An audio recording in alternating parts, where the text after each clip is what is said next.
This video is really about notation as we try to build up to a really good and solid idea of area and figure out how to exactly, eventually, determine the area underneath a curve.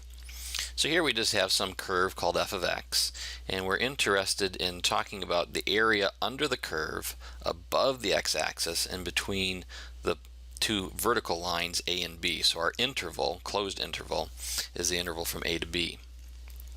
When we try to approximate area this way, what we typically do is decide that we're going to split the interval up into a certain number of equally spaced subintervals. So for instance, if we want to take this interval and divide it up into 4 pieces, we might put a divider right about here, and one about here, and one about here. And we need to label these things. Well, what it kind of gives us is we kind of have an interval here, which is our first interval, and our second interval, and our third interval, and our fourth interval. So what we do is we choose to call the right endpoint of the first interval x1, the right endpoint of the second interval x2, the right endpoint of the third interval x3, and the right interval of the fourth one, which happens to also be b, x4. Now we haven't labeled a yet, and if we kind of work our way backwards, hopefully it makes sense that we might label that as x sub 0. So the left endpoint of a subinterval is always one less than kind of the number of that subinterval, and the right endpoint always is exactly that same name. So we're going to use these kinds of ideas as we go forward here.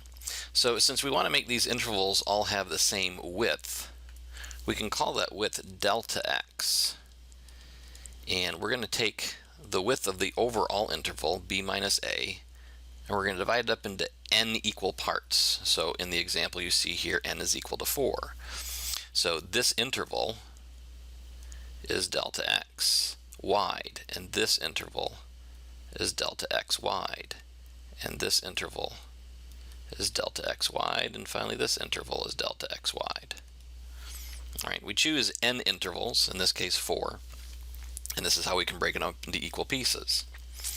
Now, these x sub 0 and x sub 1s, well, we can refer to them in general as x sub I. Notice the use of I. This is going to be an index of summation eventually.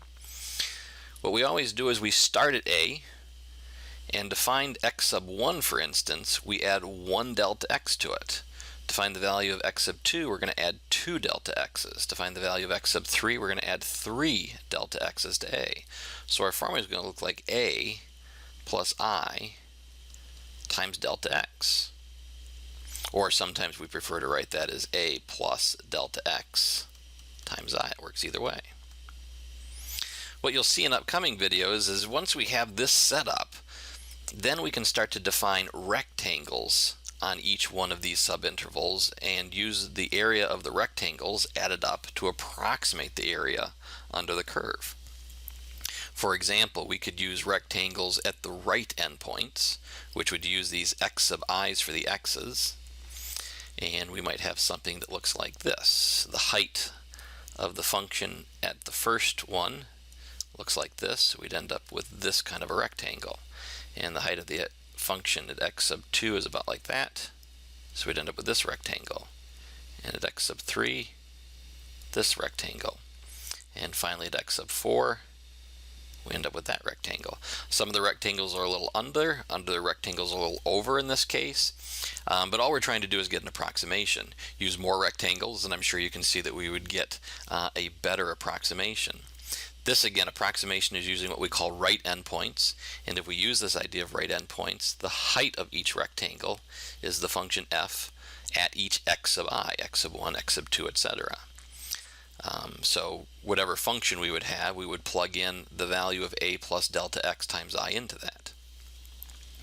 Then if we wanted to add up all those areas, we would add from 1 to n, f of x sub I, that's the height of each rectangle, times delta x, that's the width of each rectangle. So this represents the area of each rectangle, height times width, and we do that for each of these subintervals and add up all those rectangles. If we want to go to left endpoints, and you'll see that in a few videos and a few pages in this lesson, all we need to do is change the I to I minus 1, so that we're always getting a subscript that is 1 less than whatever the interval number is, and this whole process will work out just as well. So again, we can also consider I equals 1 to n of f of x sub I minus 1 times delta x. That gives us a different approximation using the left endpoints, and that gives us different rectangles as well. If you go through and try to figure out the heights of those rectangles based on their left endpoints, you'll get very different values. Of course, we can also choose all sorts of values in between, and there are reasons for choosing a variety of things. Right endpoints tend to be about the easiest ones we can choose. Left endpoints, because there are slight modifications, the rights are also pretty easy to choose. Other choices can be somewhat more complicated. We're not going to consider them as part of our discussion here, but they can, if chosen very well, potentially give us better approximations than the rights and the lefts do. Again, as always, if you want to improve your approximation, just simply add more rectangles in.